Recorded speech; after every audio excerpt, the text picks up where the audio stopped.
Gozatzea da garrantzitsuena gure jaietan. Eraso sexy bestearik ez, salseo dantza, jolastea gustatzen zait. Sexua ere biok nahi dugun unean, nik ikusten ezotik nik nahi dudanean. Gure jaietan ez dago erasorik, beldurrik ez behetik ez.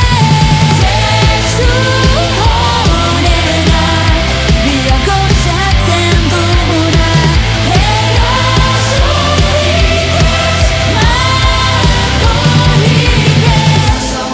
Lagunez betetzen dena, herri honena, inor baztertzen ez duena, olatu honena, elkarrekin hartzen duguna, uinurik honena.